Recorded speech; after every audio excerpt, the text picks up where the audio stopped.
वितरागाय नमो विद्रागाय नमो अरिहंताणम नमो अरिहंताणम नमो सिद्धाणम नमो सिद्धाणम नमो आयरियाणम नमो आयुर्याणम नमो वज्रायाणम नमो वज्रायाणम नमो लोये सव साहुणम नमो लोए सव्व साहुणम ऐसो पंचनमुक्कारो एषो पंचनमुक्तारो सौवपावपणासनो सर्वपावपणासनो मंगलाणं च सव्वेसिं Mangalam cha sarvesing. परमं हवै मंगलम्। ओम नमो भगवते वासुदेवाय। ओम नमः शिवाय। जय सच्चिदानंद।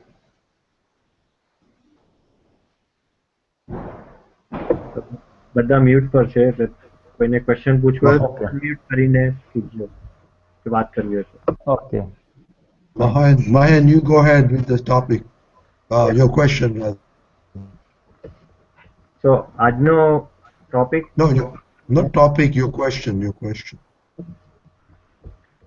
so આ જનરલ માં બુદ્ધિ હેરાન કરે છે but બુદ્ધિ is necessary નહીં બુદ્ધિનો ટોપિક છે right.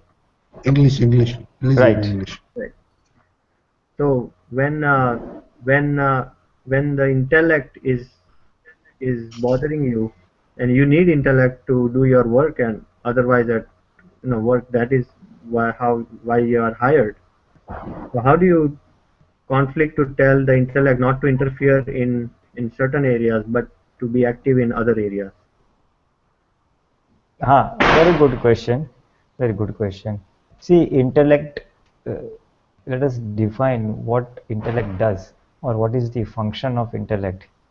The prime function of intellect is to show where there is profit and where there is loss, or what can be gained and what can be lost. It constantly evaluates any situation and tells us where is the advantage and where is the disadvantage. That is the prime function. You see. At times it also is primarily responsible for our decision making. Should I go by bus? Should I go by train? What to do? Should I wear this shirt, that shirt? So decision making also is in the hands of intellect. And at times even it examines. When you go to buy some vegetables, and whether the vegetable is ripe, raw, we examine and then we get some judgment. Yes. So in these three areas, it's the intellect that is at work or functioning. Then at job or work, we need intellect, and Gnani Purush says that intellect is a hindrance on the path of salvation or moksha. The answer to that is intellect, whatever is required for discharging our daily activities.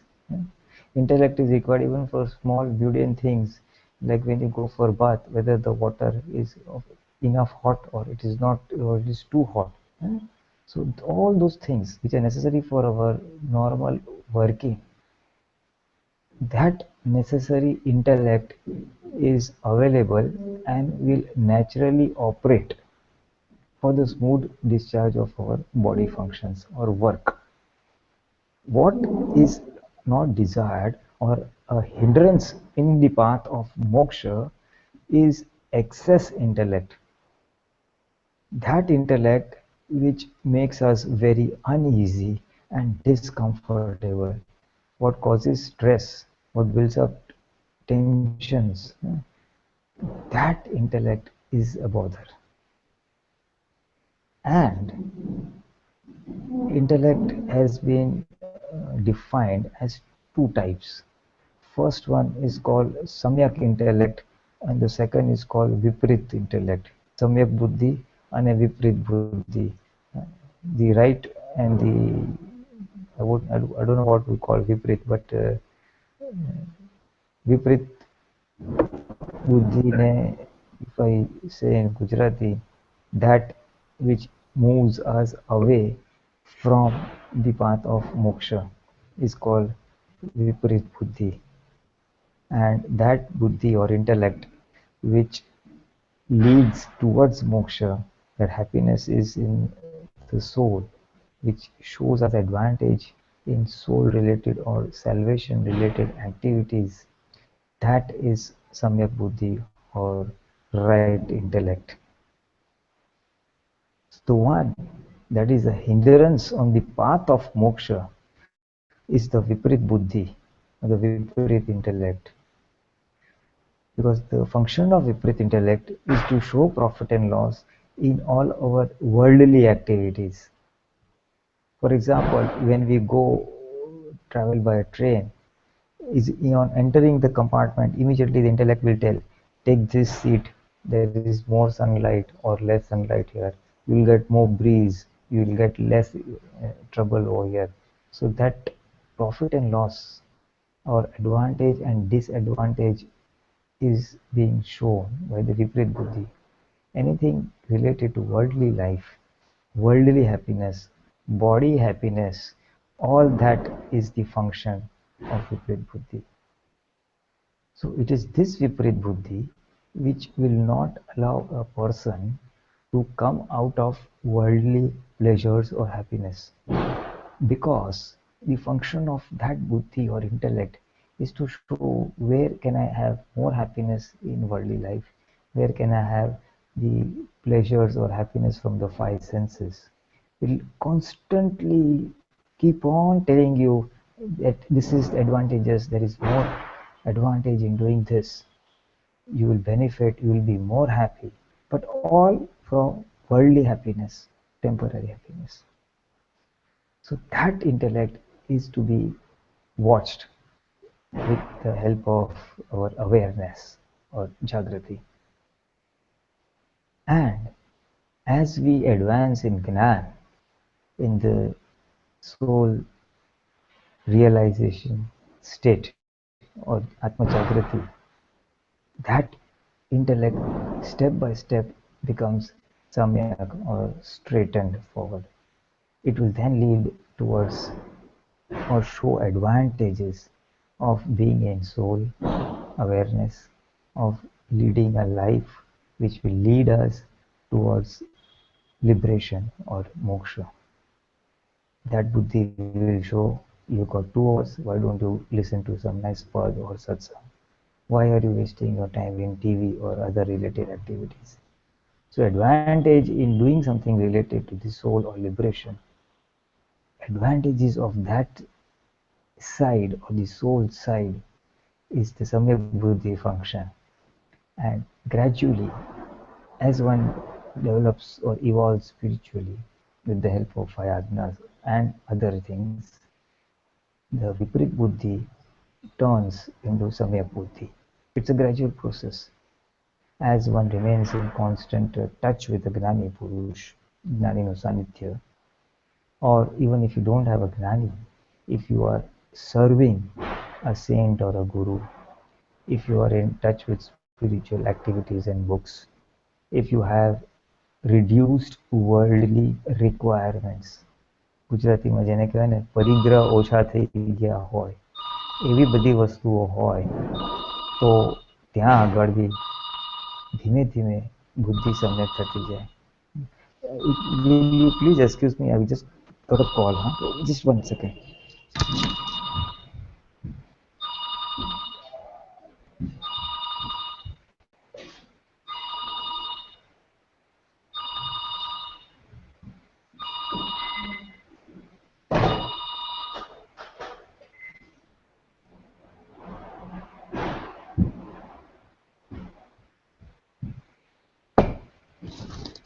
Sorry. If I would not take that landline, then it would constantly keep ringing.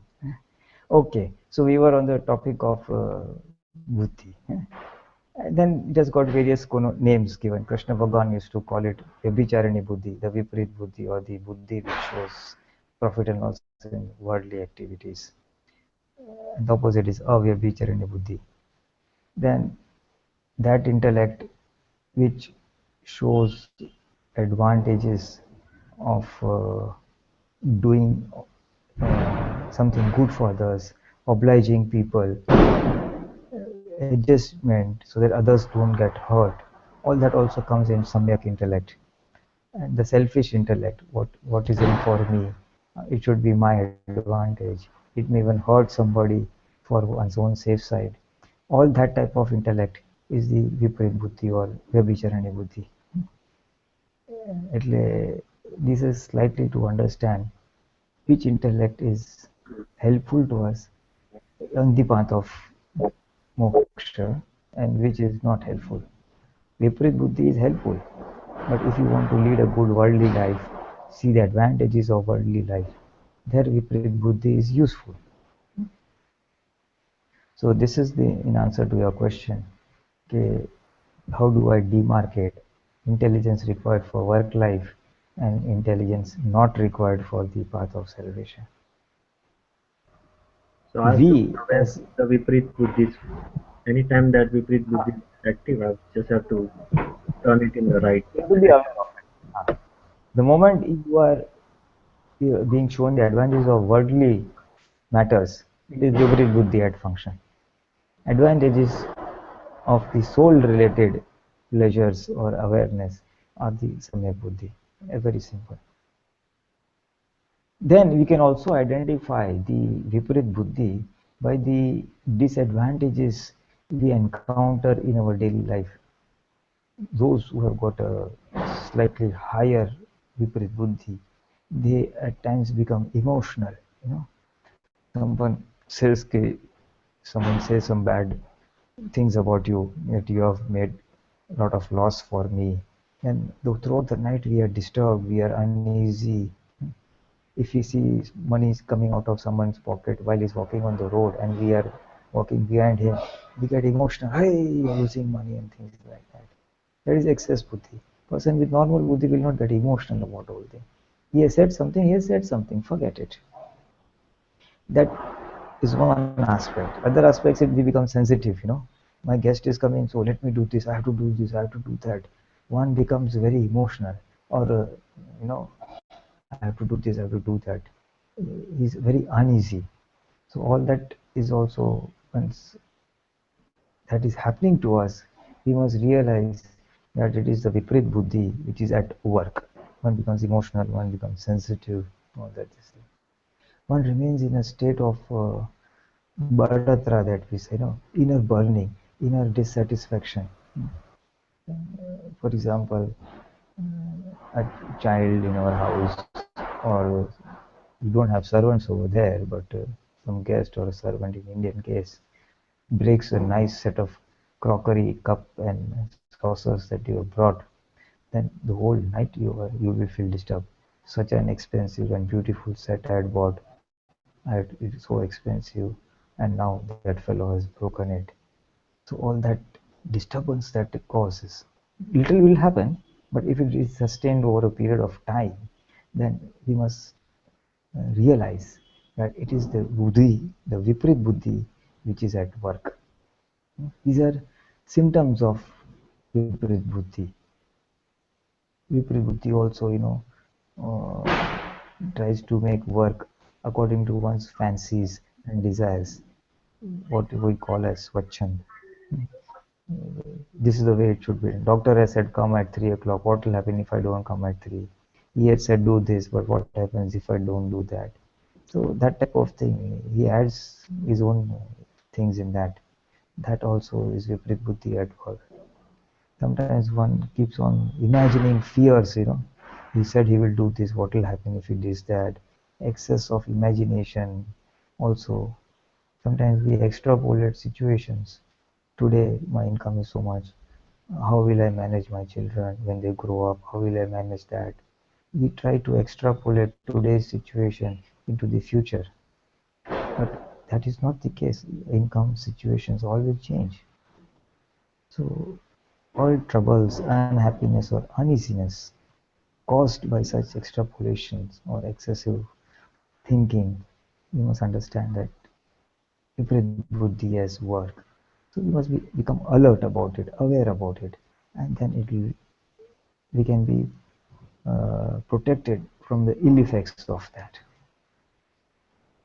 At times, Buddhi also, uh, what we can say, bhed pade, it creates a difference of this thing, that you are different and I am different. Union and unity is not to be seen. So when such a thing happens, my brother's money is this and his this is this. For example, when there's a festival like Diwali, I will decorate my house very nicely. When my neighbor or my brother asks for help, I may go, I may not go. It is his house, it is not my house.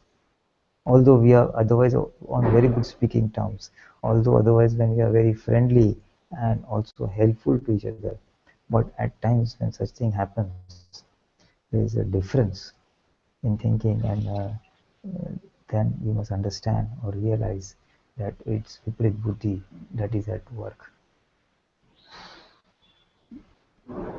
Excess of all this, it also results in antaraya or hindrance karma.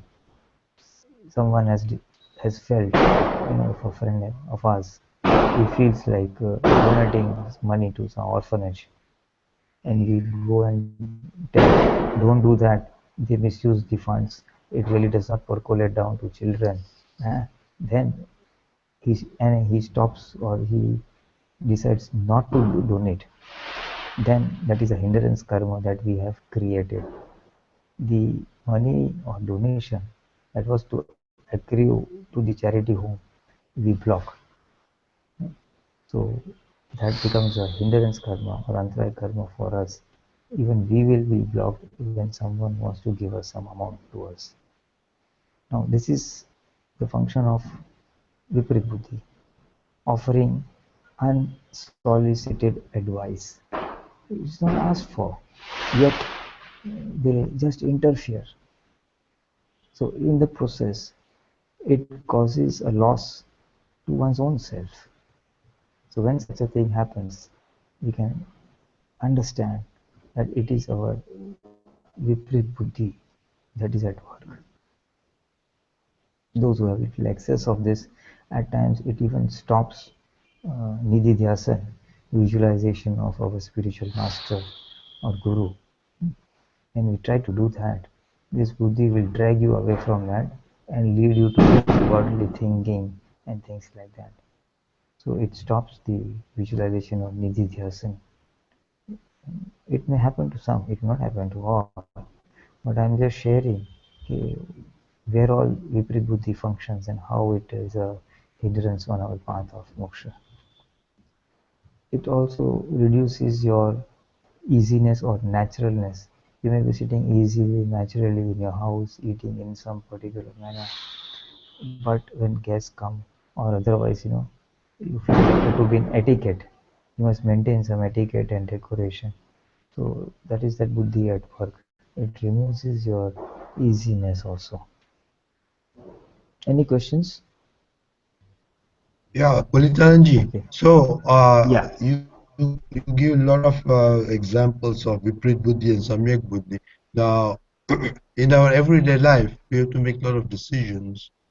We have to look out for the pluses and minus and possible losses. So, what is the best way to make decisions and not get caught in the Viprit intellect? But decisions regarding or what type? What type of Uh, in ev decisions are you talking? in everyday life, obviously we want to make a good decisions. So we want to use the Samyak Buddhi all the time. Hmm. So when can you, uh, how can we stop our Viprit Buddhi and then engage into the Samyak Buddhi in making decisions? See, it is not a question of stopping and Viparit and engaging the Samyak.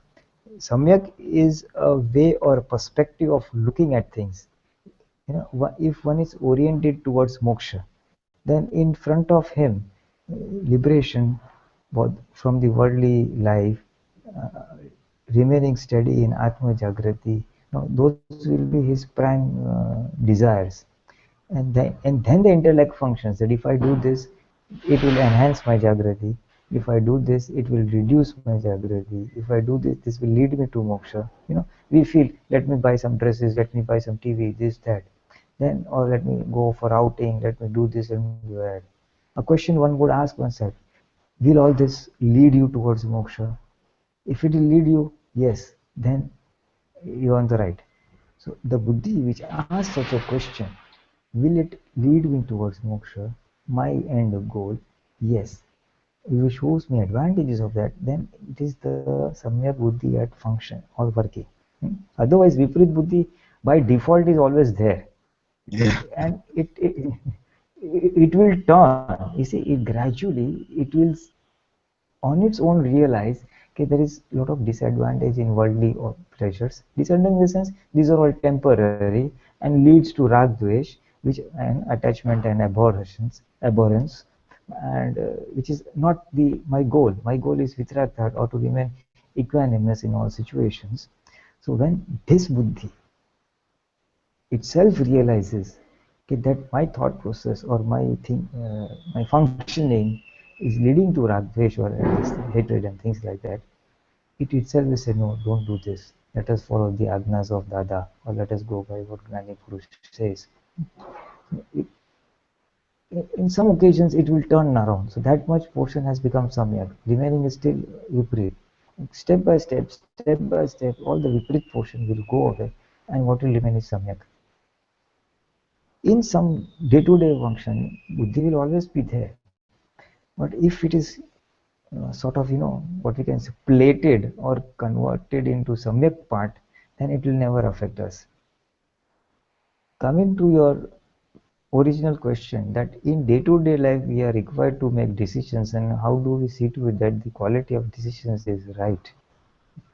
uh, One of the means suggested by a management guru is whenever a decision is to be made and we are caught on the thorns of a dilemma to do option 1 or option 2, in such situations we must ask ourselves, what is the decision supposed to achieve? By taking that decision, what am I going to achieve or what am I supposed to achieve? That will help us in taking a proper decision. If I have to go from place A to place B, for example, and there's a dilemma, should I take my car or should I go by public transport? Then what is the goal? Have I to reach place A from place B in comfort? Have I to reach in time? Have I to... So based on that, we can decide whether you take a bus or take a public transport. What is the result supposed to achieve? The decision supposed to achieve. And this is one of the parameters of achieving or getting a good quality of decision making. And as far as whether samyak buddhi is at function or not, whether that intellect is making us uneasy or keeping us at easy pace internally, whether we are at peace or whether we are in turmoil, that is one of the parameters of viprit buddhi at work. If we are in turmoil, disturbance, uneasiness, then we must understand that viprit buddhi is working. Then we have to stop it, pause it, and then pray for Dada for guidance, seek guidance, and get ahead, or directly go for some agnya or gnan related solution by which we are able to achieve the decision without this thing. Because buddhi per se is not wrong. In fact, if it is pure buddhi, it can also help in removing clashes in worldly life. It can also help, even supposing we have had a difference of opinion, maybe a war of words with somebody, a person with a good intellect will think it over and find out a solution such that such a thing does not happen or repeat in the future. So if the buddhi is pure, not viprit, it may not be samyak, but it is good quality, you can say.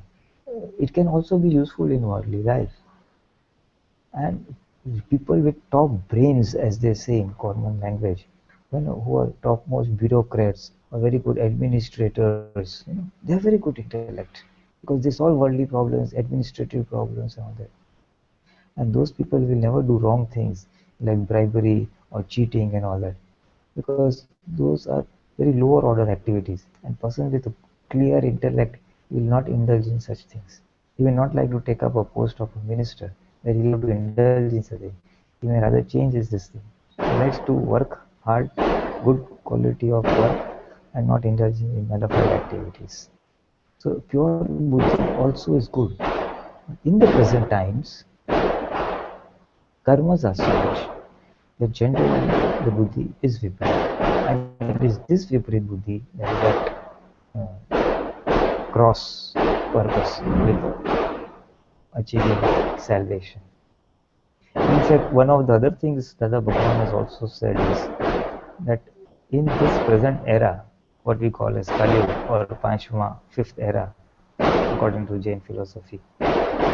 Pulinanandji, One other, yes. Miss, we volume વધારી શકીએ છો તમારી side? Volume વધારું? Yeah, if Well, that, I'll have to speak a little louder. I think that should be okay. yeah, Okay, fine. okay, thank you. What has happened in the present times is exploitation. Using people with higher intelligence or higher buddhi have exploited people with lower intelligence. Typically, we hear of zamindars exploiting laborers, or wealthy people exploiting servants, or lower down helpers who cannot think or have that much of intelligence. Now that is very, very detrimental to the person. It will lead him towards lower life forms, or જેને આપણે કઈ અધોગતિમાં લઈ જાય. Because buddhi is like a light source, and if a person is not having enough intelligence, then it is the duty of a person with higher intelligence to guide him so that he does not stumble or as a loss. Instead, he has used his higher intelligence to exploit the person for his personal gain. That is something very, very detrimental for the individual. Misusing of one's higher intelligence for personal gain and at the cost of a person with lower intelligence. This is just for information. So normally we all don't do it, but by chance under some situation if our viparit buddhi blows out, then we must be aware of it. That's all. That's all. And coming to a slightly general this thing, that buddhi has its advantages in worldly life and things like that. Sometimes to understand the scriptures also it is useful, but truly speaking, Dadaji says that the path of moksha or liberation is heart and not the intellect. All the heartily people, or only what your heart says, is the true path. Intellect will lead you to some level, but beyond that, it has to be this thing. And you will observe that there will always be a conflict between the heart and the brain. Intellect, not the brain, but the intellect. There will be a conflict between the intellect and the heart. Heart will say something, intellect will oppose it. So whenever such a thing is there, one of the suggestions is go by your heart, not by your intellect.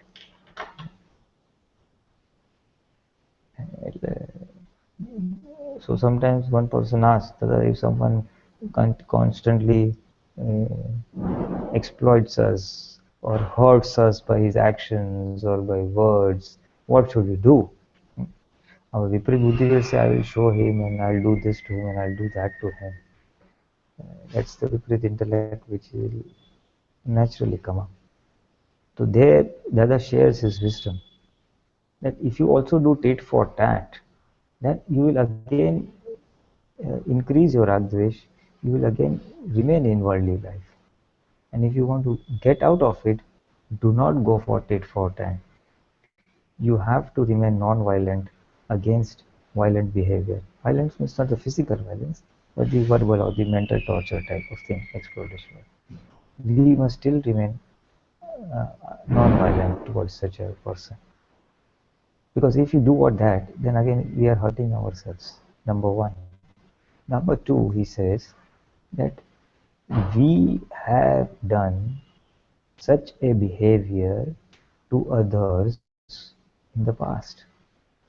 If today someone is exploiting us by his speech, actions, we must remember, okay, we have done such a thing in the past to someone, that is why it has come to us now. Now, if we again do tit for tat, then again such a thing will come forward, and again we'll have to bear it, the difficulties.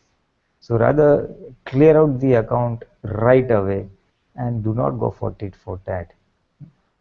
Hinsa or violence can never be won. You can never be one up on someone with violence. Violence for violence is never a win-win situation. You always have to be non-violent to win violence. That is the principle. That is the principle.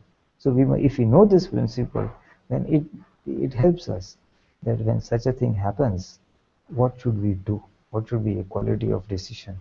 Whether I hurt him back, teach him a lesson, as we say, I will teach him a lesson, or should we just accept it as our karma? Because Viparit Buddhi will show go tit for tat, and Samyak Buddhi says no, that is not the answer. That is not the answer. So, any questions? Yeah. How is the Viprit Buddhi created? What is the root cause of it? Buddhi, anyway, we have the root cause of any Buddhi is ego. Wherever ego is there, Buddhi is there. In fact, Dada Bhagwan has given a slight simile that Buddhi is also a type of light. It is the light of the pure soul. But that light of the pure soul which comes through the filter of ego is Buddhi. If it comes through the filter of ego or through the ego, as we can say, then it is intellect. As the ego gradually diminishes, the intellect also diminishes. A Gnani Purush who is in the state of total egoless, he also is totally intellect-free. That is to say, no, we don't have even a cent of Buddhi in us. Because his ego is totally gone. Even the discharge ego is gone. So that is why the origin of Buddhi is ego. Wherever there is ego, intellect will always be there.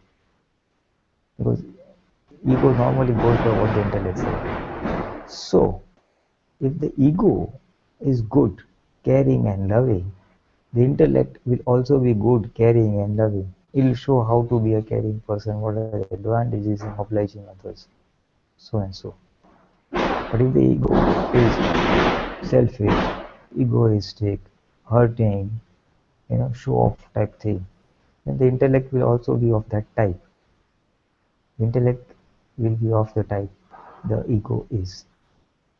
So this is the origin of Viprit Buddhi. It's always there. Viprit Buddhi is always there. It by nature is there, but by being in touch with the enlightened person in his company, in the company of his sayings, company of his teachings, that gradually turns towards Samyak. That is the answer to your question. That's answered. Sheetal, you have a question? Yes, I do. Jai Satchidanand Pulinanandji. I don't know if this is related to Buddhi, but this comes to my mind as we're talking about Viprit Buddhi. Abhav Tiraskar. અમુક વ્યક્તિઓ પ્રત્યે બહુ થાય છે અને સામે આવે ને તો ચાલે બરાબર અને એ વખતે એ મોમેન્ટમાં શું કરવું એની કેવી રીતના હેન્ડલ કરવું એ સમજાવશો? A very valid question.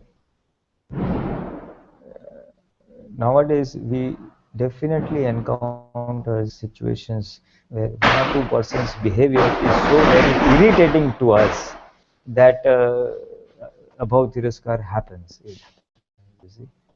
So the answer to that is, first thing is our decision whether we want to do above Tiraskar or not. So if it is our desire that I don't want to get into it, then the second Purusharth starts, that if I get above Tiraskar, then I must find out why am I getting above Tiraskar? What is it of the other person's behavior that is irritating me? And apply Gnan over there. That it is Vyavasthit or our Hisab, whatever. And after applying the Hisab, still Prakriti needs reinforcement of not doing above Tiraskar. There, the next Purusharth is of asking for strength. હે દાદા ભગવાન અભાવ તિરસ્કાર ન કરવાની શક્તિ આપો, ન કરવાની શક્તિ આપો, આ વ્યક્તિ સાથે અભાવ તિરસ્કાર ન કરવાની શક્તિ આપો, और ફાઇલોનો સંભાવે નિકાલ કરવાની શક્તિ આપો. That is the answer or solution to what to do when such a thing happens. If you take it as a file and do Sambhavi Nikal, that also is one of the solutions. So Viprit Buddhi is not at work. It is our design that is at work. Potapanu is at work.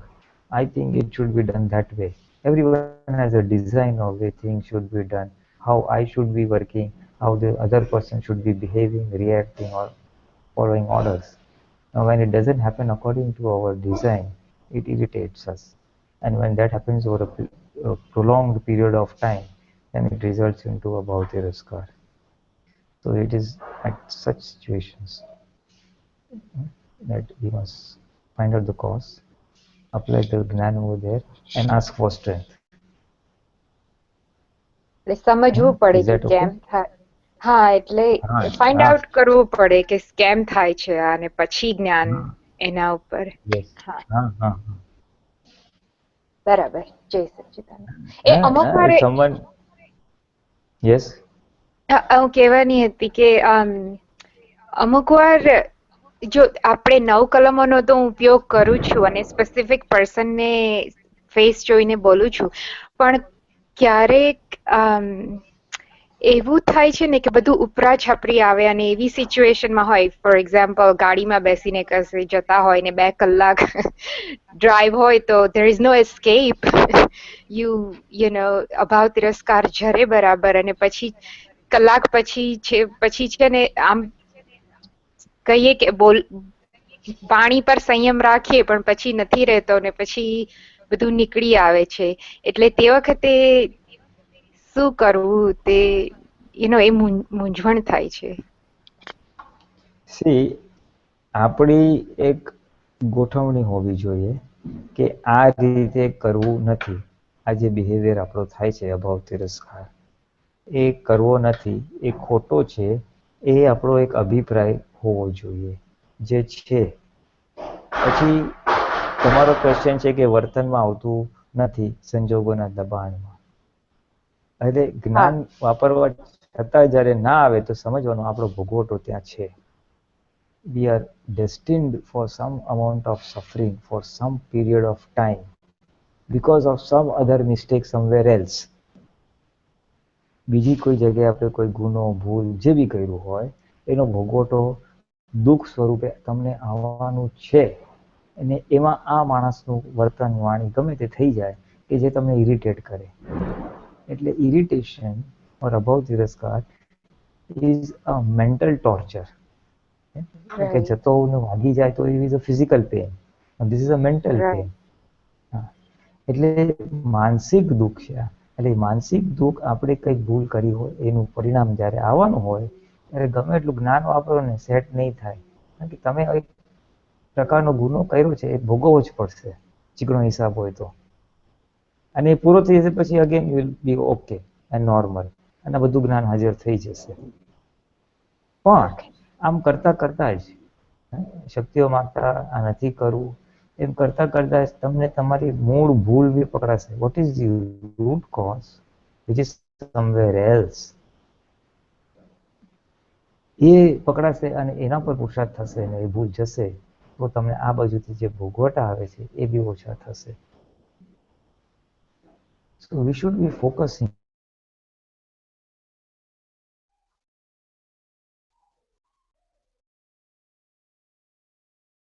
on Vyavhar saying to others, how to increase our awareness of Jagriti so that we remain more and more in our self-awareness or Atma Jagriti. That what happens is at times we are totally focused on a good and harmonious living. સંસાર ઘર સારું ચાલવું જોઈએ, પણ હવે એ બધું જ્ઞાનીની ભાષામાં relative થઈ ગયું. And he has focused on remaining in real or our true self or in Shuddhatma awareness or Jagriti. So if I make that as my goal and getting happiness from Shuddha or remaining in the self soul awareness, then worldly matters importance will reduce. And when that reduces, irritating, uncomfortable, undesirable situations will diminish. Its effects on us will diminish. વ્યવહાર છે મને એની importance ના હોય તો અસર ના થાય. આ તો સમજવા માટે. To simplify all this, જેમ જેમ વ્યવહારનું મહત્વ ઘટે, વ્યવહારના સુખનું મહત્વ ઘટે, એમ એમ એનાથી આવતી બળતરા બી ઘટી જાય. Very simple. બરાબર. હા, હવે મારી પ્રકૃતિ એવી હોય ટાઈમસર બધું કરવું. 10 વાગે નીકળવાનું તો 10 વાગે શાર્પલી નીકળવું. કોઈને ટાઈમ આપ્યો હોય, we'll meet at 11 o'clock, 11 on the dot, I'm over there. And if the other person doesn't come at 11, he comes at 11:30 and then I blow out. And I feel very uncomfortable. એના માટે અભાવ તિરસ્કાર થાય. એટલે અભાવ તિરસ્કાર મને શું કામ થયો તો કે એ ટાઈમસર ના આવ્યો એટલે મને અભાવ થયો. કાયમ માટે આવું કરે છે. Because it is not in my design. And some people are easy going, take it easy. ઠીક છે યાર, અડધો 10 મિનિટ મોડું થયું તો શું થઈ ગયું? Some people have that mentality. So when my mentality, other mentality doesn't match, such things do happen. Then we have to understand કે ભાઈ આપણો હિસાબ છે, વ્યવસ્થિતમાં આ છે, એની આ પ્રકૃતિ છે સામેવાળાની, એટલે આવું કરે છે. So I have to learn to accept it the way it is. And once I learn to accept the way it is, પછી અભાવ તિરસ્કાર નહીં થાય. એટલે આ સમ્યક બુદ્ધિનું જ ફંક્શન છે કે how to resolve the conflict with a person, conflict with the situation, conflict of prakrutis, conflict of thinking, and my thinking is different from others' thinking. This is a solution of Samyak Buddhi. Accept the person the way it is. And we must adjust in the process. Because we want to avoid clash. And why we want to avoid clash? Because we want to be free from the worldly life. Because we want to go to moksha. પુલિનાનંદજી, Yes. જય સચ્ચિદાનંદ. આપણે અમુક વખત એવું થાય છે કે બહુ બધા જાણે કે મળ્યા હોય ને વાતો થતી હોય ત્યારે અમુક જગ્યાએ બુદ્ધિ બહુ કામ કરવા માંડે છે, તો ત્યાં કેવી રીતે જાગૃતિ રાખવી? બસ આ ખબર પડે કે આ બુદ્ધિ કામ કરે છે એટલે આપણે બુદ્ધિને કહેવાનું સ્ટોપ.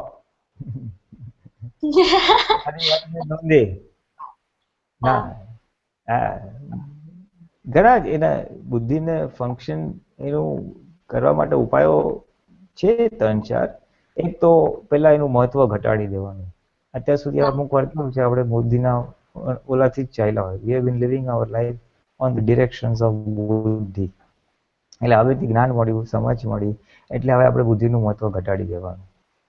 નંબર 1. નંબર 2, એને બાય બાય કહેવાનું. ભાઈ હવે મારી પાસે પ્રજ્ઞા છે, દાદાનું જ્ઞાન છે, એટલે આજ્ઞા છે, હું એ પ્રમાણે ચાલીશ, તારા કયા પ્રમાણે નહીં ચાલીશ. પણ તે અત્યાર સુધી મને હેલ્પ કરી, પણ હવે તમારી જરૂર નથી, એટલે વિથ ડ્યુ રિસ્પેક્ટ અલવિદા કરી દેવાની. એમ તિરસ્કાર આવે, ચાલ નકામી છે તે મને હેરાન, એ રીતે તો બળવો કરે પછી. અને પછી એને એપ્લિકેશન્સ આવે બધી કે આમ કરી નાખ્યું, તેમ કરી નાખ્યું, મારું નુકસાન કરે તો ભાઈ બન્યું તે ન્યાય છોડ દો. Don't do a lot of postmortem and detailed analysis after thing is over. હો ગયા સો હો ગયા. એટલે બુદ્ધિ અટકે. બન્યું તે ન્યાય બોલે ને એ બહુ પાવરફુલ વાક્ય છે. બન્યું તે ન્યાય બોલવાથી બુદ્ધિ અટકે. વેર એપ્રોપ્રિએટ ઓફકોર્સ, નોટ ઓલવેઝ. બરાબર છે. હા, પછી અમુક વાર છે ને બહુ બુદ્ધિ હેરાન કરતી હોય ને તો decide to deliberately work against it. બુદ્ધિ આમ કે ને તો એના વિરુદ્ધ જ કરવાનું, આમ કે તો એના વિરુદ્ધ કરવાનું. આમાં બહુ પૈસા વધારે વપરાઈ જશે, વાપરવાના જ છે જા. એક મહિનો એની સામે જ કરો ને એટલે પછી બુદ્ધિ ઠંડી પડી જાય કે આ માલિક આપણું કઈ સાંભળતા નથી, હવે આપણે બહુ માથું ઉચકવું નથી. બરાબર છે. પણ દાદાનું જ્ઞાન એવું છે ને, અમુક જગ્યાએ બન્યું તે ન્યાય કહી દઈએ એટલે પતી જાય, પછી બહુ એ તો આગળ છે નથી. જ, હા, એ તો બિલકુલ કરેક્ટ વાત છે. પણ આ તો બધા વેરાયટી ઓફ સોલ્યુશન્સ જે દાદા આપેલા છે હું જે શેર કરું છું. દાદા કે જાણી જોઈને છેતરાવું તો બી બુદ્ધિ બંધ થઈ જાય. એક્સેસ બુદ્ધિ હોય એને, હું તો કોઈ દિવસ છેતરાવું નહીં, એક પૈસો બી વધારે ના આપું ને બરાબર જ આપું. જાણી જોઈને છેતરાય ને એટલે બુદ્ધિ એની છોલાતી જાય, છોલાતી જાય, છોલાતી જાય. ચીકણું નહીં કરવાનું બધી વસ્તુમાં. મારા ફાધર ફરી ગયા, હોસ્પિટલમાં ગયા હતા, આ ડૉક્ટરની દવા લીધી હતી, પણ એને આમ કીધું ને પછી એક્સરે કઢાયો ને ખોટો એક્સરે નીકળ્યો ને એના કરતાં બીજા ડૉક્ટર પાસે ગયા તો સારું હતું, પછી ગયા ને એ ડૉક્ટર સારો હતો અને બચી ગયા ને X Y Z detail short કરી દેવાનું. શું થયું તું, જરા દવા લીધી સારું નતું, મટી ગયું, પતી. Don't go into too much of detailing. એ બુદ્ધિ ઇઝ એટ વર્ક અને એ આપણને જ ઇરિટેટ કરે અને આપણને જ હેરાન કરે. એ ચીકણું નહીં કરવાનું, ઇન શોર્ટ. અને કાંઈ સમજ ના પડે ને તો મૌન થઈ જવાનું. કારણ કે બુદ્ધિ ને અહંકાર ભેગા થાય ને એટલે વાણી ફળ ફળ ફળ ભર ભર ભર નીકળે જ બધી. પણ તમે નક્કી કરો મારે 2 કલાક મૌન છે અથવા 8 કલાક મૌન છે. એટલે ઇટ શુડ બી મૌન ઓફ બોથ. જીભ બી બંધ હોય ને અંદરનું બી મૌન હોવું જોઈએ, નહીં તો પછી અંદરનું મશીન ચાલે તો પછી કામનું નહીં. બસ મૌન છે મારે તો ઓટોમેટિક બુદ્ધિને ઠંડુ પડતું જશે.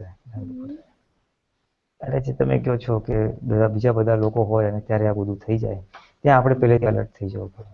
ભાઈ લોકો તો છે, એને ગમે તે બોલવાની છૂટ છે, ગમે તેમ વિચારવાની છૂટ છે, કારણ કે એ લોકોને સંસારમાં રહેવું છે અને આપણે હવે સંસારમાં રહેવું નથી અને આપણે તો હવે મોક્ષે જવું છે. એટલે આપણને એ લોકો પ્રમાણે વ્યવહાર આપણને ચાલે નહીં. એટલે આપણે દાદા પ્રમાણે ચાલવું એટલે અમુક વાર we have to keep quite or not get involved in that decision, in that discussion. એ જેનો રસ્તો છે.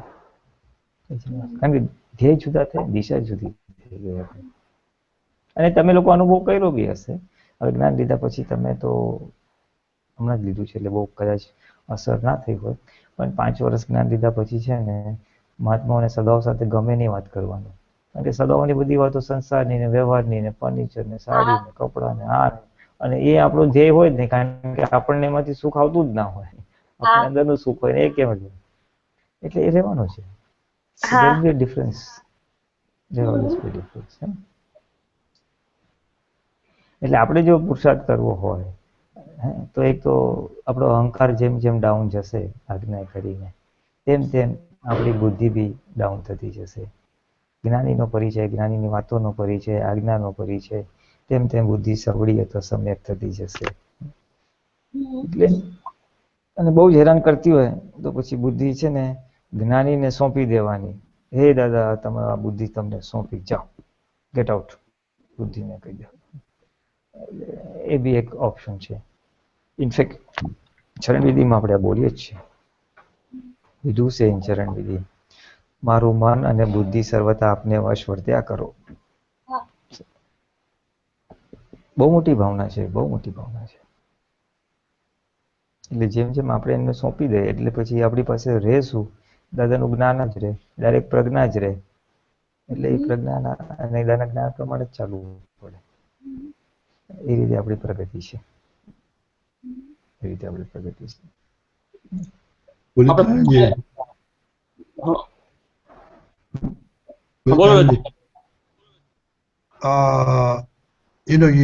Before you said about the heart and the intellect decision making. So when we go to the heart, what happens to the ego? Ego will see. Ego per se does not any vision. It either goes by what the prajna says, or what the buddhi says, or what his own experience is, or what his suj is, insight. So it normally follows instruction from one of these. And if based on Gnani's input, that in case there's a conflict between heart and intellect, go by the heart, and he decides to go by the heart, then ego is satisfied. He just wants a direction, which side to go. And incidentally, decisions of the heart generally lead to inner peace. The inner turmoil generally decays or goes down slowly and slowly. So, having experienced that going by what my heart says, it generally leads to inner peace. So the ego will accept it, and in future, such a decision making is to be taken, then it will go what the heart says, not by the intellect. So, It's the way it is. Pulinanandji, that's a very good thing, but જો આપણે આટલા વખતથી માઇન્ડથી decision લીધા હોય ને હવે હાર્ટથી લેવાનો try કરવો હોય કે એ ડાયરેક્શનમાં જવાનું હોય તો શું પુરુષાર્થ લાઈક ડિસિઝન કરતા ચાલુ થઈ જાય થોડી વારમાં. માઇન્ડ ને ડિસિઝન તો બુદ્ધિથી જ થાય. માઇન્ડ તો ખાલી વિચાર જ કરે છે. મનમાં તો ખાલી વિચાર ફૂટવાનું જ ફંક્શન છે અને એનું કામ છે, બીજું કંઈ નહીં. પણ એને વાંચીને એમાં તન્માયકાર થવું ન થવું એ બધામાં બુદ્ધિ આવે, એક્સેપ્ટ કરવું ન કરવું એ બધામાં બુદ્ધિ આવે છે. અને આપણા માટે હવે જનરલી જો પ્રજ્ઞાના કયા પ્રમાણે ચાલીએ, ઓર ઇન અધર વર્ડ્સ આજ્ઞા પ્રમાણે ચાલીએ, તો આપણી સેફ સાઇડ છે અને decisions will generally be of the right category. અને વ્યવહારમાં જે ડિસિઝન્સ લેવાના છે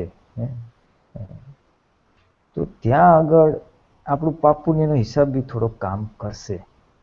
આપણો પાપનો ઉદય હશે ને તો બુદ્ધિ રોંગ ડિસિઝન લેવડાવશે, અને પુણ્યનો ઉદય હશે તો બુદ્ધિ રાઇટ ડિસિઝન લેવડાવશે.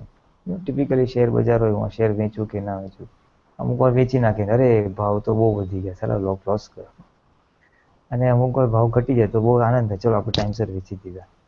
એટલે એવા જે ડિસિઝન મેકિંગ છે એમાં પાપ પુણ્યનો બી થોડોક ફાળો હોય છે. આપણે તો મૂળ તો પ્રાર્થના કરવાની કે દાદા સ્યાદવાદ કે યથાર્થ હોજો કે મોક્ષ માર્ગમાં હોજો, સંભાવ નિકાલ જે બી હોય, અને પછી વધવાનું એપ્રોપ્રિએટ ડિસિઝન આવી જશે. And in extreme cases, Dada had done this on a few occasions.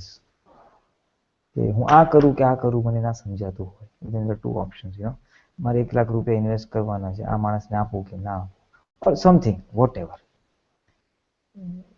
એક બે જણને પૂછ્યું હોય પણ કોઈ આમ પ્રોપર ડિસિઝન્સ ના આવતું હોય તો દાદા કે 2 ચિઠ્ઠી બનાવો, ઓપ્શન 1 અને ઓપ્શન 2 લખીને પેપર ફોલ્ડ કરી દેવાના, ભગવાનના ફોટા સામે મૂકી દેવાના, 3 મંત્રો બોલવાનું 1-2 વાર, અને આંખ બંધ કરીને ઉપાડી લેવાનું, અને એ જે આવે એને ફોલો કરવાનું બ્લાઇન્ડલી. There no postmortem. એટલે સમજી લેવાનું કે આપણા વ્યવસ્થિતમાં ડિસિઝન જે આવ્યું એ હતું, કારણ કે વ્યવસ્થિતની બહાર અલ્ટિમેટલી કાંઈ થતું નથી. And I have experienced it on a few occasions. Decision એ લઈ લઈએ અને કદાચ આપણા વ્યવસ્થિતમાં ડિસિઝન બી ડેસ્ટિન્ડ હોય તો એ લઈને બી પછી પાછળ આગળ જતા છે ને ડિસિઝન બી વાળો જ રસ્તો નીકળે. એટલે વ્યવસ્થિતની બહાર નથી થતું. કઈ ચિઠ્ઠી હાથમાં આવે છે, આપણું કયું રીતે થાય છે, એ જે આપણું વ્યવસ્થિત હોય એ પ્રમાણે જ થાય છે. આ તો એક એક્સ્ટ્રીમ એક્ઝામ્પલ આપું છું. At times, I've seen Dada do it once. And Dada also has suggested કે પછી આપણે છે ને બહુ માથાકૂટમાં નહીં પડવાનું, હું આ કરું તે કરું, સમજાતું નથી, એમાં કલાકોને આપણે જે વીતી જાય છે એ છોડી દેવાનું. ચલો 2 ચિઠ્ઠી નાખો, જુઓ શું થાય છે, and then blindly follow that. એ આપણું વ્યવસ્થિત એમ કરીને. એટલે બુદ્ધિના ડખાને બંધ કરવા માટે આ એક સોલ્યુશન છે, in to be used on some occasions. હવે આ બધા જે એટલા બધા આપણે સોલ્યુશન્સની વાત કરી, વ્યવહાર વિવેક વાપરીને વાપરવાનું, which solution is appropriate for which situation, અને એ રીતે આપણે જો કરીશું તો આપણને હેલ્પ થશે. એટલે આપણું સ્ટેજ કેવું છે કે આપણે વિપરીત બુદ્ધિ છે, આજ્ઞા અને જ્ઞાનીના પરિચયથી સમ્યક થતી જાય અને પછી અલ્ટિમેટલી તો અભૂત દશાએ પહોંચવાનું છે. ઇવન ધેટ બુદ્ધિ is to be got rid of. Got rid of તો ના બોલાય, પણ વિલ ઓટોમેટિકલી ડીકે, એ ઓટોમેટિકલી ઓછી થતી જશે. જેમ જેમ અહંકાર ડિસ્ચાર્જ અહંકાર બી ઓછો થાય એમ એમ આ બુદ્ધિ પણ ઓછી થતી જશે ઓટોમેટિકલી. એટલે પેલા વિપરીતમાંથી સમ્યક અને સમ્યકમાંથી અભૂત દશાએ પહોંચવાનું છે.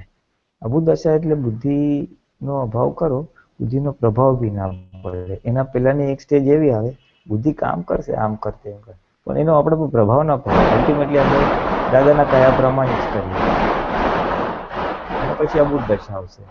અને એ અભૂત દશામાં જે શરીરને એક્ટિવિટીઝને રિલેટેડ બુદ્ધિના ડિસિઝન હોય, પાણી ઠંડુ ગરમ, કપડાં ટાઈટ લૂઝ, જે બી એક સામાન્ય વાત કરું છું, તીખું ખાતું, તો એ ઇનબિલ્ટ બુદ્ધિ એટલી તો હોય જ છે કે જે એ એટલો ફંક્શન કરશે અને એનું કામ કાઢી લેશે.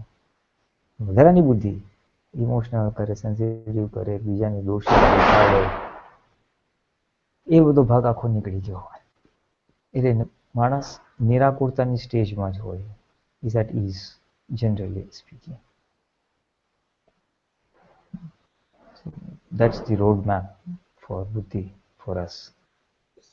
આપણે પુલિનાનંદજી, આપણે બુદ્ધિનું આપણે કીધું કે મનનું જે હે એ તો મનના તો આપણે એ ફિઝિકલ હે, તો બુદ્ધિનું એ કઈ રીતનું હોય? એટલે એ પ્રકાશ છે, પ્રકાશ એ આત્માનો જ પ્રકાશ છે, અહંકાર થ્રુ આવતો ઇનડિરેક્ટ પ્રકાશ કીધો છે.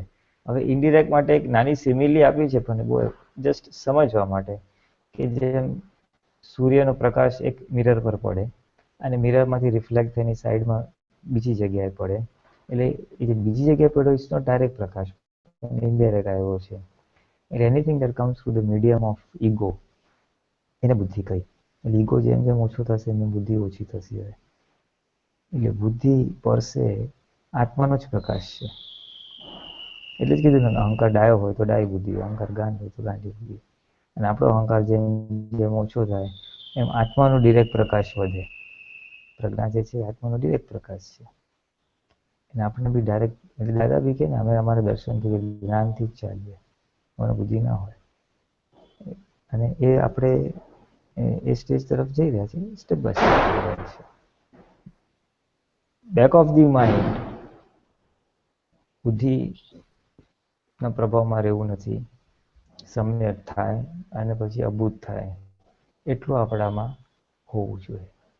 અને જ્યાં જ્યાં બુદ્ધિ ઊભી થાય છે, જે આપણને નુકસાન કરતા છે મોક્ષ માર્ગમાં, એ આપણી અવેરનેસમાં આવવું જોઈએ કે આ વિપરીત બુદ્ધિ કામ કરે છે. એકવાર જાણીએ ને પછી આપણે એને ટેક કેર કરી શકીએ. જાણતા જ નથી અને ઇટ જસ્ટ વર્ક્સ અને એમાં પણ નુકસાન થાય છે.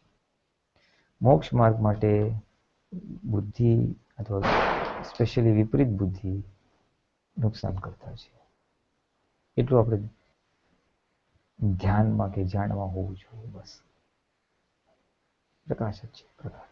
એટલે જ કીધું ચોખ્ખી બુદ્ધિ હોય ને તો ત્યાં સુધી કીધું કે બુદ્ધિ જો ચોખ્ખી હોય તો તીર્થંકર ભગવાનના અંગૂઠાથી અડધો ઇંચ દૂર ત્યાં સુધી લઈ જઈ શકે. સારો સમય હોય, બુદ્ધિ એકદમ ચોખ્ખી હોય તો માણસને ડેવલપ કરતા કરતા કરતા કેવળ જ્ઞાનની બહુ નજીક લઈ જઈ શકે છે. આફ્ટર દેટ બુદ્ધિ બંધ થઈ છે, કારણ કે આખું ફૂલ જ્ઞાન પ્રકાશની વાત છે. આ તો પ્યોર બુદ્ધિ હોય અને સમય સારો હોય ત્યારની વાત છે. અત્યારે આ વસ્તુ એપ્લિકેબલ નથી, પણ જાણવા માટે જસ્ટ આત્માનો જ પ્રકાશ છે. Okay, anybody else? હા, એટલે આપણને જે હજી ભેદ દેખાય તો બુદ્ધિનો ને. હા, બુદ્ધિ હંમેશા ભેદ બતાવે. તારું જુદું ને મારું જુદું, તારા ઘરવાળા ને મારા ઘરવાળા, હસબન્ડ વાઈફમાં થાય અભેદતા ના આવે. કોઈ બી માણસ સાથે, કોઈ બી વ્યક્તિ સાથે અભેદતા, એટલે એ જ્યાં જ્યાં ભેદ પડે તો સમજવાનો હજી બુદ્ધિનો ભાગ રહ્યો છે, એ આપણને અટકાવે છે. બુદ્ધિ અભિપ્રાય બી બહુ આપે, good and bad, and I'm rich and poor, and તો જાણવું બુદ્ધિ is at work. ઓપિનિયન્સ આપવામાં, ભેદ પાડવામાં, કપટ કરવામાં, અંતરાય પાડવામાં, કારણ કે એ પ્રકાશ છે ને. પ્રોપરલી યુઝ થયો તો હેલ્પિંગ, નુકસાન.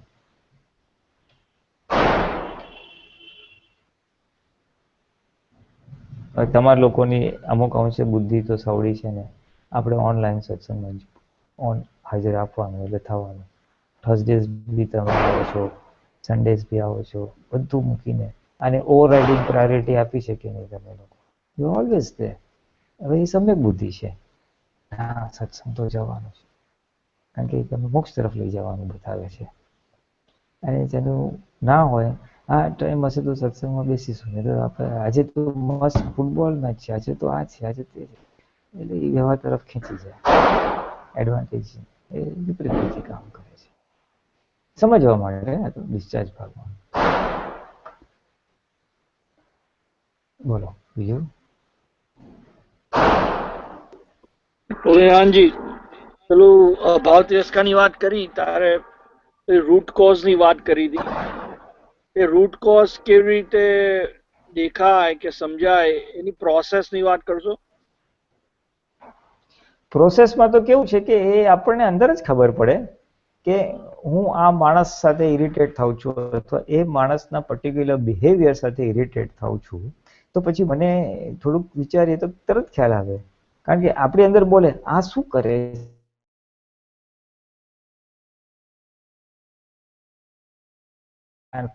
ના હોવું જોઈએ. વોટ ડિસાઇડ્સ, શેના આધારે આ ખોટું કે ખરાબ છે? તો કે મારી એક સ્ટેન્ડર્ડ છે, મારી એક અપેક્ષા છે કે મારું પોતાપણું છે, એના વિરુદ્ધ થાય છે, એટલે મને ખોટું લાગે છે કે આ બહુ તિરસ્કાર થાય છે.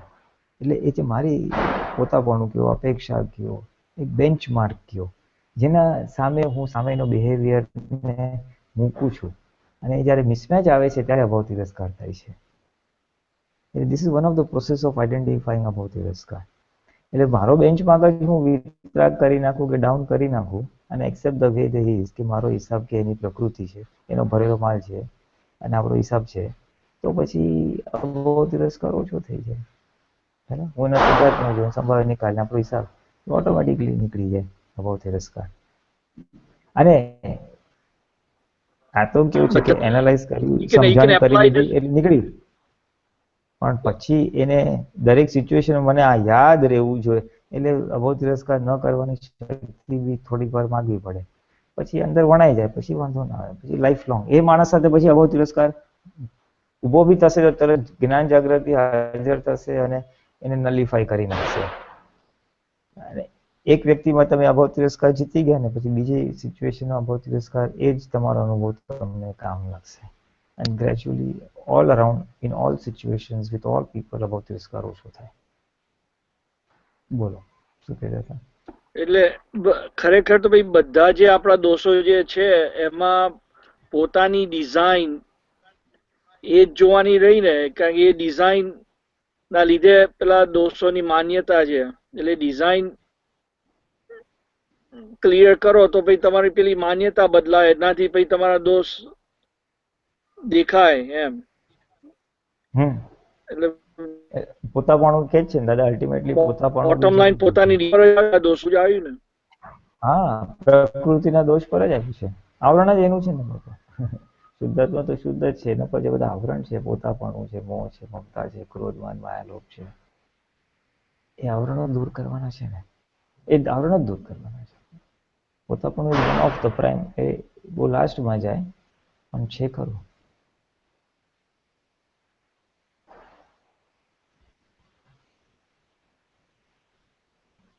એટલે જ કીધું ને, આ માણસ પ્રકૃતિ એવી છે ને કે મને સાથે સેટ જ નથી હોતું. એ મેન્યુપ્યુલેટિવ છે, પોતાનું ધાર્યું કરે છે, એના માટે ઊંધું ચત્તું કરે છે, કપટ કરે છે. I don't like this main. હવે એવું જ્યારે થઈ જાય ત્યારે શું કરવાનું? ત્યારે આપણો હિસાબ છે, એ એની પ્રકૃતિ છે, એનો ભરેલો માલ છે, એટલે એનું થાય. પણ મને કરવાનું શું? અંદર અનકમ્ફર્ટેબલ થાય છે તો સાથે ભેદ પડતો હોય તો આપણે અંદર ભાવના કરવાની, એની સાથે અભેદતા હોજો. અત્યારે ભલે ભેદ છે પણ અભેદતા હોજો એવી ભાવના કરવાની એઝ અ પાર્ટ ઓફ પુરુષાર્થ. એટલે કાલે ઉઠીને અભેદતા ઉત્પન્ન થવાના સંયોગો આવશે.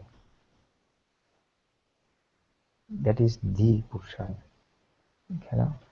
અને મારો હિસાબ છે એટલે આપણે પ્રતિક્રમણ કરવું હતું, પ્રતિક્રમણ કરીએ, શક્તિ માંગીએ, તપે આવે એમાં at times there's nothing you can do but just તપી લેવાનું છે.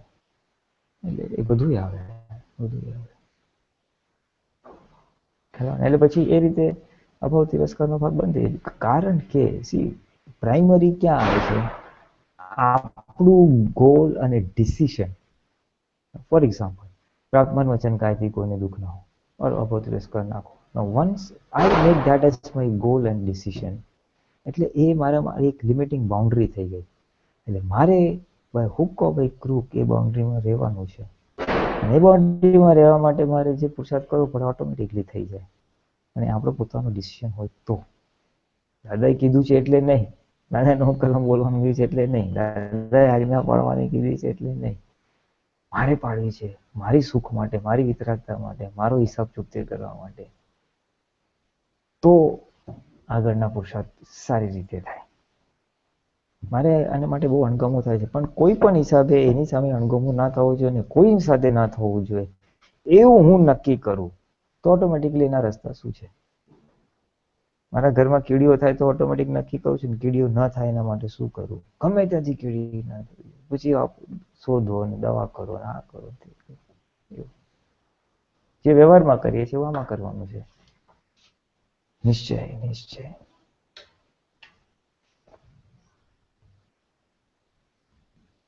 બરાબર છે.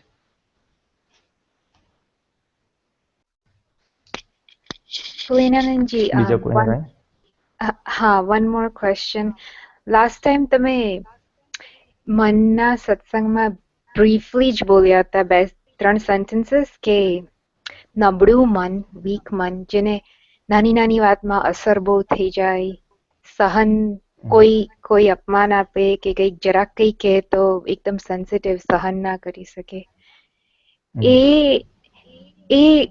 એ મન એવું નબળું કેવી રીતે થઈ જાય છે? અને જ્ઞાન મળ્યા પછી એટલું જરાક ઇમ્પ્રુવ થાય છે, પણ અમુક વ્યક્તિઓ સાથેના વ્યવહારમાં બહુ જ સેન્સિટિવ. કેમ મને કહ્યું, ના કહેવું જોઈએ, અને કંઈક નાનું અમથું આવે કે કોઈક જરાક કંઈક વિરોધ કરે તો એકદમ અસર બહુ થઈ જાય. Sensitivity is still there. એ છે ને, there are two things. એ આપણું પ્રકૃતિનું બંધારણ લઈને આવેલા હોય. Some people are soft, sensitive, some people are rough and tough. Genetically તો લઈને આવેલા છે by birth, કર્મ નથી. અમુક વાર આપણે એવી રીતે ઉછરેલા હોઈએ, our parents have pampered us, protected us, we have not seen hardships. અને પછી કઈ hardships આવે એટલે મન તરત ડિસ્ટર્બ થઈ જાય છે. આ કેવી રીતે કરવાનું, શું કરવાનું? ટિપિકલી કોઈ ઘરમાં કામ કર્યું જ ન હોય, છોકરીઓ હોય નાની, અને પછી તમે કામ કરવાનું તો હા શું કરવાનું, પહેલેથી જ કર્યું તો she is used to it, something like that. એટલે મન બી એવી રીતે જ છે, ડિપેન્ડિંગ ઓન ધ સિચ્યુએશન. લાવેલા બી છે અને કયા એન્વાયરમેન્ટમાં આપણે મોટા થયા છે. એટલે પછી હવે આજનું જ્ઞાન વાપરીને આપણે ધીમે ધીમે એને મજબૂત કરવું પડે. નક્કી કરવાનું ગમે તે થાય સારું, આપણને મન હેરાન ના કરવું જોઈએ. મુશ્કેલી આવે તો આવે, શું what, I will face it, કુછ હોને વાલા નહીં હે, દાદા મેરે સાથ મેં હે, એવું બધું બોલીએ ને એટલે મન સ્ટ્રોંગ થઈ જાય. ભલે ને મુશ્કેલી આવે, સો વોટ.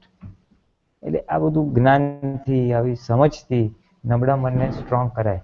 સ્ટ્રોંગ કરવું એટલે શું છે કે દુઃખ સહન કરવાની કેપેસિટી હોય.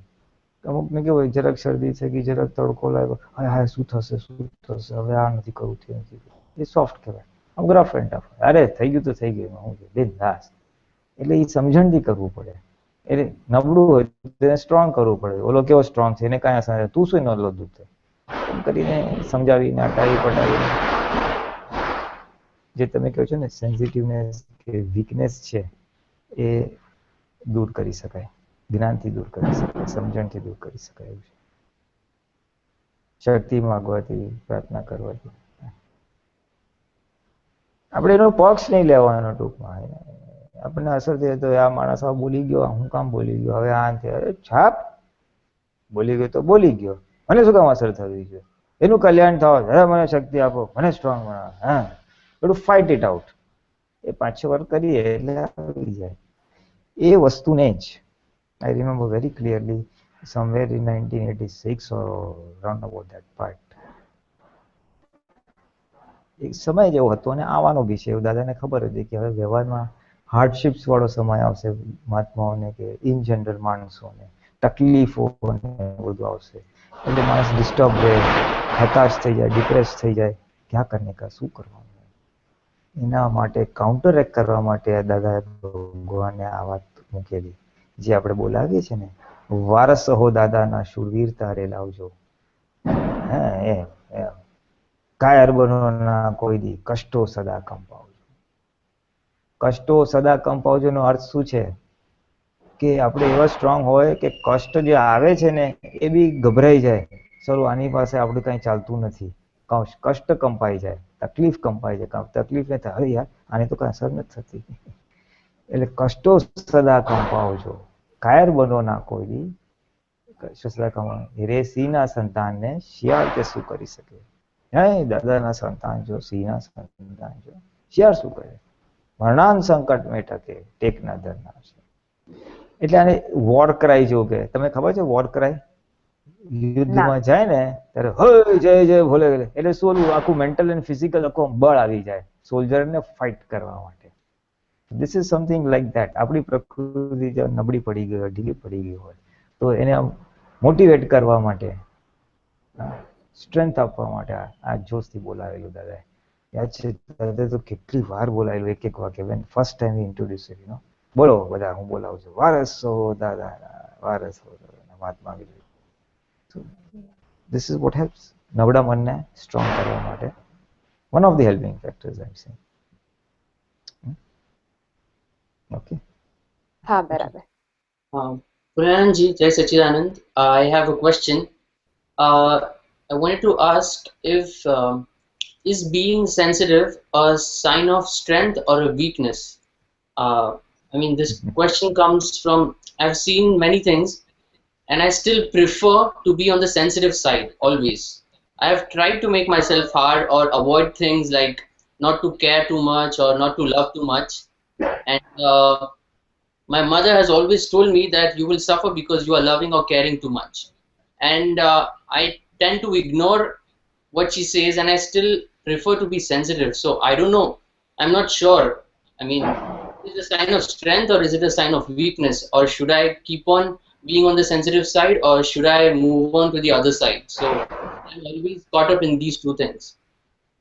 See, sensitiveness towards other people's discomfort or unhappiness to some extent will help. To some extent, to become a good human being, you know, you are sensitive toward. Plus, our behavior by speech or by actions should not be of the hurting kind to anybody else. We have to be sensitive to these two things.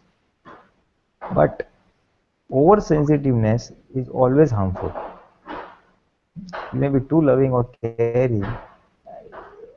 It may be at cost of your progress or it may be cost of your normality. Because when anything on the higher side, oversensitiveness, you will overdo something for someone. And after a point of time or at some point of time, if it doesn't fulfill your expectations, then you will be hurt very badly. And that same sensitiveness will harm you, as your mother is saying. You may be serving someone, helping someone with some expectation. Okay, chalo, he will be happy, he will do this, he will do that. And if sometimes that is not met, then it will hurt you back. It comes boomerangs back as a reaction. So anything, especially being sensitive on the higher side, is always harmful. To some extent, yes. To be a good human being, to help others, yes. You can be sensitive to his needs, but not at your cost.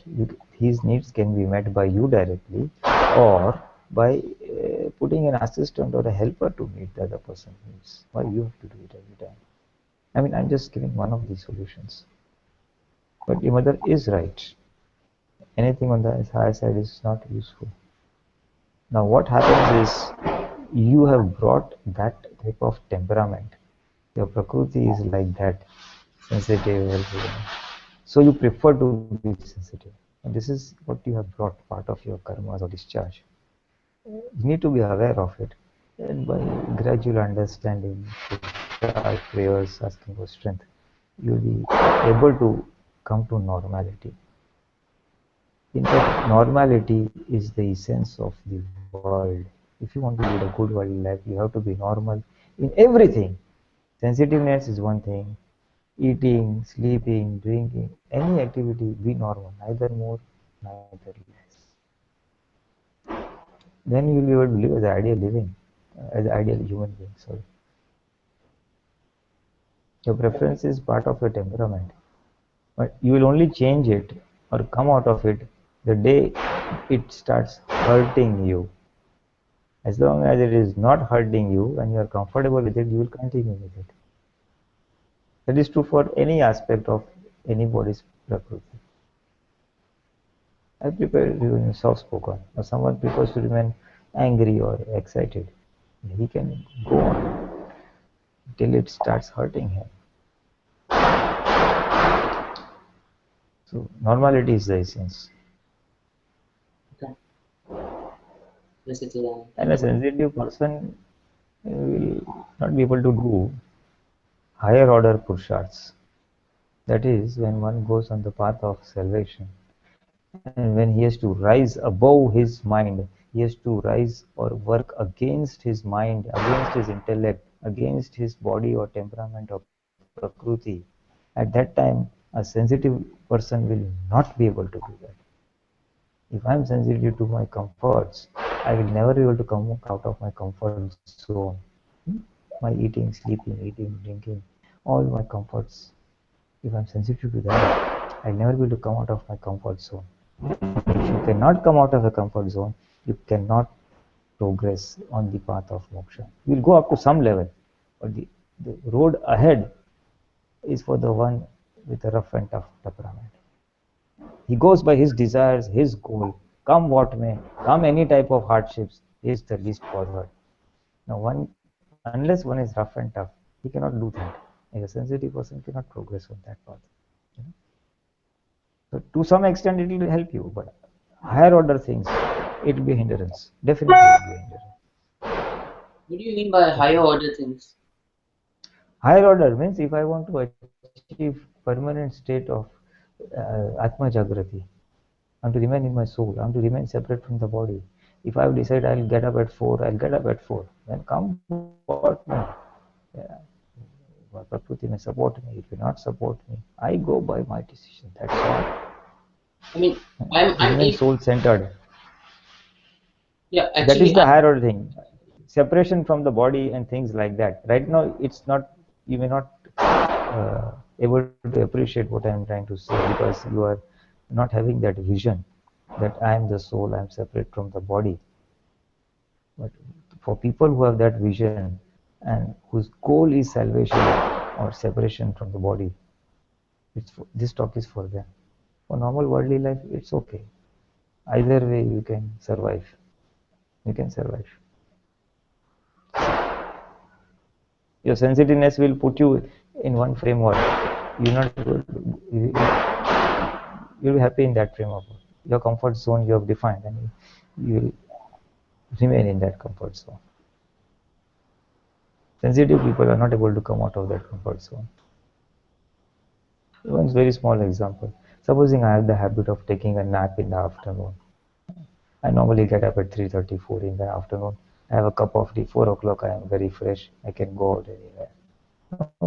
If I am sensitive to these needs, and for some reason I am required to go out at 3 o'clock in the afternoon or 2 o'clock in the afternoon, I will be disturbed. No, yeah, after lunch I need a nap, I need to take rest, I need to do that. I can't do it. So it's my comfort zone. I must have this rest. If I have to remain in my comfort zone, I will drop that activity. which may be harmful for me. But if I'm a rough and tough person, never mind. Chalega, one day I will not do it. I'm just trying to give a little example. What is comfort zone? Where sensitivity will not allow you to come out of your comfort zone. For any worldly activity also. Worldly activity also.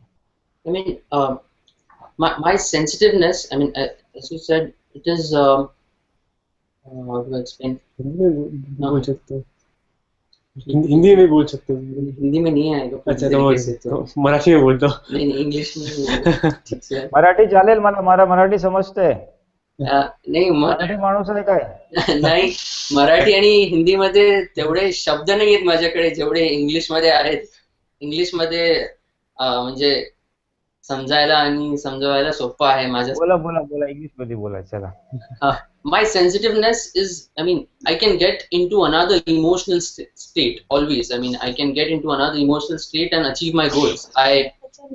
For example, I have a daily list of goals. For example, if I decide I have to do this in 3 months, tomorrow at this time or the other time, I do that thing no matter what, come what may. I do that thing always. I mean, I can just get into another emotional state and just do that thing. I practically become another person for that period of time. And I do that specific thing and get it done. I feel satisfied by it. My sensitiveness comes when it is normally towards others. It is normally towards others and not within me deep down inside. Because I always tend to become another person in another emotional state and tend to satisfy the other person and get adapted to the environment. For example, I am whenever I see someone on the street, whenever I see there's something going wrong, or whenever I see there is somebody suffering, my sensitiveness is generally towards them, and I practically do not care about myself most of the time. As long as I get my things done in order, I move into another emotional state and tend to help other people out. So my sensitiveness comes on that level where I tend to do things for other people. I get my things done every day. I get my things done. I get into the that is not called sensitiveness. What is it then? Obliging nature. What is that? Have obliging nature. You have a temperament of helping people, helping or removing the difficulties or hardship faced by others. That is in your temperament or in your blood, sort of. So the moment you see something wrong, this thing, you immediately try to correct or help. That is not called sensitiveness. It is not called sensitiveness. Okay, so that is a plus point, a sort of plus point, that you want to help others. You can't see the suffering of others. Yeah, that is not called fix it. That is not called sensitive. Yes, as long as luck is on your side, you have a feeling and I'm able to do whatever I desire. The day you will not succeed, you will realize that you don't have the independent power to do whatever you feel you're doing. So many supportive circumstances come together and achieve a goal. When you want to make a cup of tea, you need so many things, na? Water, light, gas, so many things you need. Even when you do anything, you need your good health, you need a vision. So many things, supportive things are required. Today it is your belief that you can do things independently. Your goal is one of the evidence. Of course, this is a separate chapter altogether. But the day things don't work according to you, you will realize that how much power was there in your hands. And then you will start feeling whether I am the doer or not. But that apart, what you're doing is your nature of obliging nature, and it is okay. It's not bad. It's a good quality. It's a good quality. Sacrificing, helping nature. You may sacrifice your own comfort for the sake of others. Like Mother Teresa. That is not the sensitiveness of the disturbing kind. When you say I'm able to transform myself into a different being and get my work done, it's not called sensitiveness the way we are talking about sensitiveness. Okay. So it's okay. It is okay. Maybe you have got a little extra dose of that, and women and mothers will not like it. But men generally are of that type. Men generally. Women also are there, but I can understand. My son is sacrificing too much. It's all right. I did not understand. I did not understand that. What do you mean by men are not of helping nature? Women. I Men said are not. women. Women. Women are not of helping nature. No, you leave it. If you not understand, leave it, because we are overshooting in time. But what I suggest, Mahendra, if we are overshooting and others have no question, we could go off air and I could still continue with this gentleman. Okay. I don't mind the way it is, but I'm just asking. Yeah, I don't mind if everybody remains online. Huh? I don't. But since this has nothing to do with our this thing. you guys, if anybody does not have question, we are approaching our time limit. So, Rajni uncle, Nilesh, you can remain online. we can do here, and then everybody else drops off, and then you guys can continue. Do we want to be on live or off live? Pulinanandji, does it matter? I don't mind. I don't mind if it remains online. Okay, we continue. Mind you are okay with time? I'm okay with time. We may I still continue. Those who want to log off may log off. Because this gentleman has got. We log off, but the show will keep. The broadcast may not continue. Then we don't want to do this live broadcast. Then, right? Okay, that's fine. Yeah. Mine, that's fine. Yeah. Okay. So I'll stop the broadcast now, and then. No, can you continue the broadcast till whenever we can? Okay. I can leave it on here, so we can. I'll leave the graph. No. Yeah, but if you need to then be there to turn off. So how long can you stay? No, sir, it doesn't work that way. If everybody drops off, then the call is cancelled anyway. Automatically. Okay, fine. Okay. So તમે જ્યાં સુધી બે જણા હશે ને ત્યાં સુધી આ કન્ટિન્યુ રહેશે અને if two people drop off, then it will be disconnected. Okay.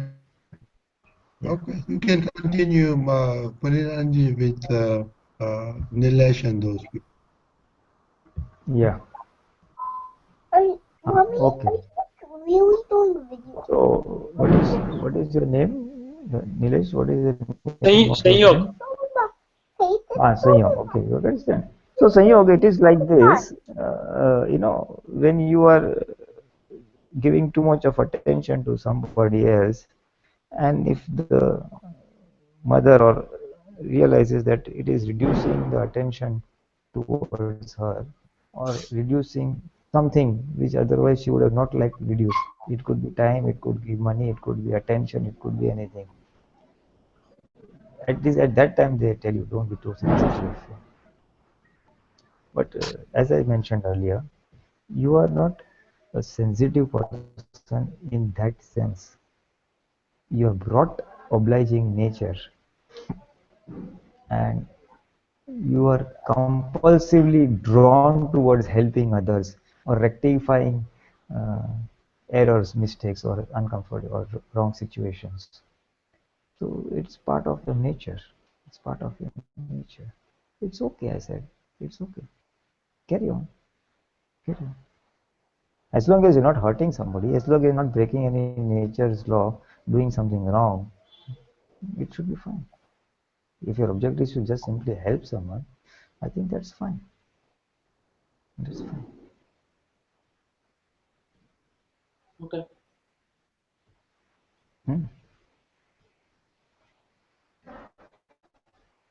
Anything else? I was just confusing sensitivity with obliging nature, and now that I got myself sorted out, I feel much better that I'm not sensitive. I tend to feel what others feel, and I cannot take the pain of their suffering. So maybe that's wherein I'm sensitive, and that is why I tend to oblige nature. Maybe that's what it is, and whenever I do that, then I feel good. So it is maybe right. Absolutely. So basically, you are not reducing the pain of the opposite person.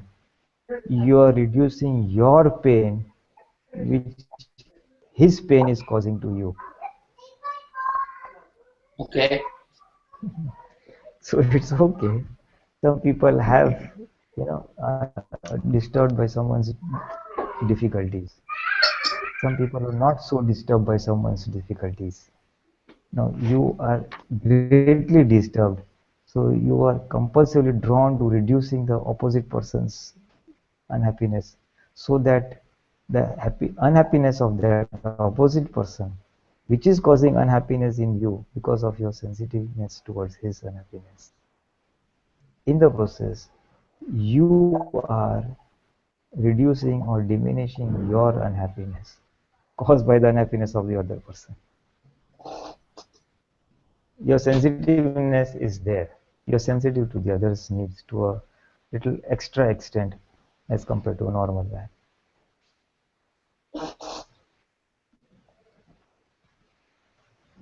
So I think your mother may be saying, don't be too sensitive to others, because that is compulsorily drawing you to elevate the suffering of pain of the opposite person. Supposing you were not disturbed by the other person's health, you would not be doing that. Everybody is not disturbed by. Everybody is not disturbed by a beggar on the street, na? But a No. sensitive person like you will be very disturbed. He has nothing to eat, so let me give him something to eat. There will be 10 people just passing away. I mean, it is just, I don't want them to beg, and it is just that I don't want them to sleep on the streets. That is why, I mean. So you are sensitive to that, others are not sensitive to that. So they just move away and you get held up over there.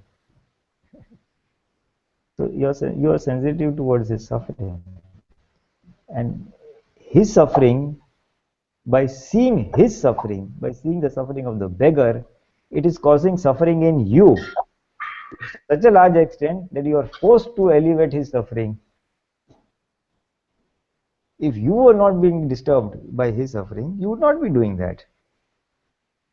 So your this sensitivity lies there. So I mean, is there something wrong with me? No, nothing is wrong.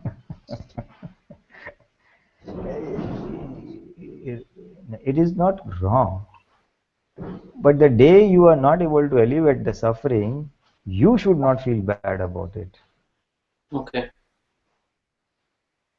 The day, in spite of your best efforts of elevating the suffering of the opposite person, it does not work out, for whatever reason, you should not get disturbed. Okay. One little example that the Bhagwan had said, that in winter, all the slum dwellers would be sleeping on the footpaths in Bombay. Now in winter, you feel they were shivering and feeling cold. So one rich person, businessman, could not see the suffering of those people. So he went and bought blankets and covered them up one night. Felt very happy. Chalo, I have elevated their shivering and suffering. After a few days, he went to see, let me see, are they comfortable and cozy? And to his utter surprise, everybody was uncovered. Nobody had the blankets on. Everybody had sold the blankets and made money out of it. So if such a thing happens, don't feel bad. Okay.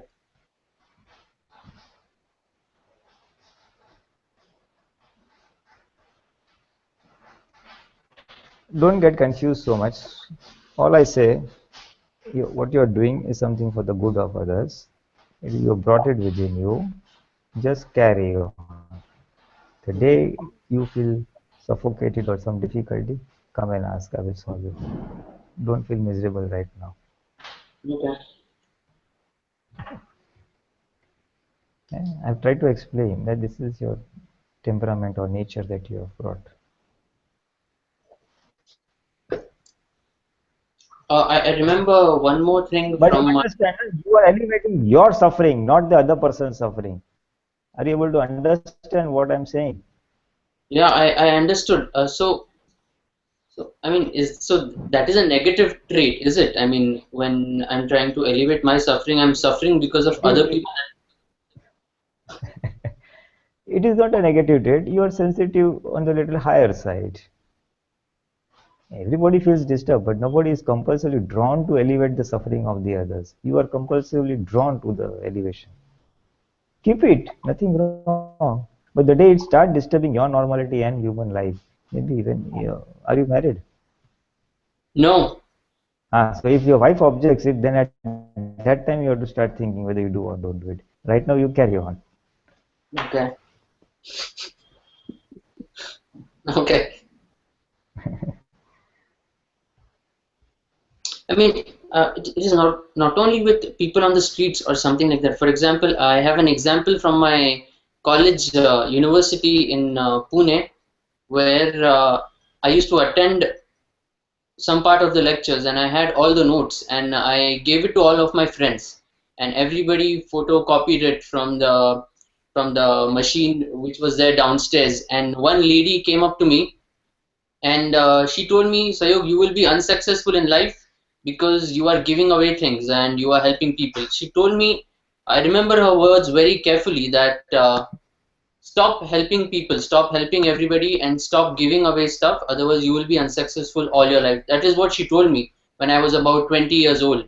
So, I mean, it's still on my mind what she has told, but I still haven't changed. I still kept the same temperament which was there some years back. So, I mean, people have tried to object. I mean, for my friends, for example, my friends, my colleagues, they've tried to object this temperament because they do not believe in. I mean, they will only give when they think that it is. I don't know what they think. I mean, I tend to give even if it's. You just give it away. That's what I've always believed. You just have to give it away. I mean, whatever you have, give it away, help people, and I tend to do that thing all the time. It's all the time. So, and Remember one thing. Remember one thing. If a person is of the giving kind, like it is in your case, I don't think you will suffer because of that. Because in the process, you are adding happiness to the other person, and happiness given to anybody always rebounds back as happiness to you. When you are in need, nature will also support you. okay. And in everything in this world reduces by giving, except knowledge. Whatever knowledge, information you have, when you share, it always multiplies. This is the golden principle revealed by Dada Bhagwan. Money given, it will reduce from you. Clothes given, it will reduce. Materialistic things given will reduce. But knowledge given will always increase. A very subtle law of nature. In your case, since you have brought that Prakriti, go ahead. You will never lose. Apparently, people may worst come. Some people, unscrupulous elements, may misuse you for their benefit. Talk goody, get their work done. When they want, they may not help you. That is a possibility. Will happen. Does not, it may not be the case. When such a thing happens, you should not feel bad. Actually, If you are doing good for somebody without any expectation, you will not feel hurt. But if you have an expectation in return, you may be disturbed. But in the eyes of the nature, it will always come back. Help given to anybody in any form at any point of time always will come back to you, not necessarily from the same person to whom you have helped. okay. So it will not harm you in that way. Okay. It may only harm you in the way that it may stretch you in terms of your time and resources. You're helping so many people, you have to do housework, own work, this work. It may load you a bit or stretch you resources of time, energy, money, etc. So, but as long as you're alone, nobody will object. But once the life partner enters, and then if it starts intruding into her space and time, then she may object, but you are helping, giving time and money, attention to so much to others. Why don't you take care of my things? There's a possibility of a conflict. Possibility. I'm not saying will happen.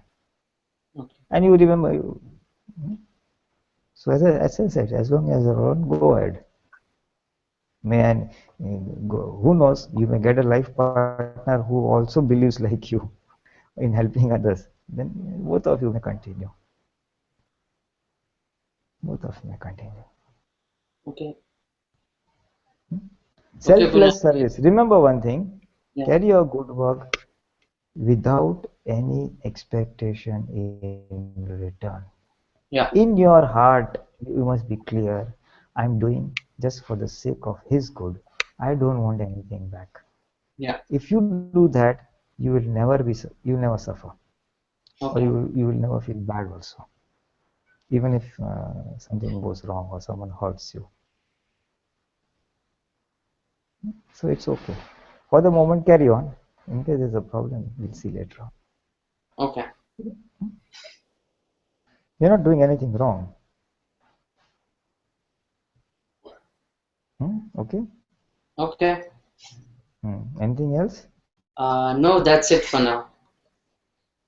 Okay ચાલો તો આપણે જય શું કરવું છે હવે? સચ્ચિદાનંદ.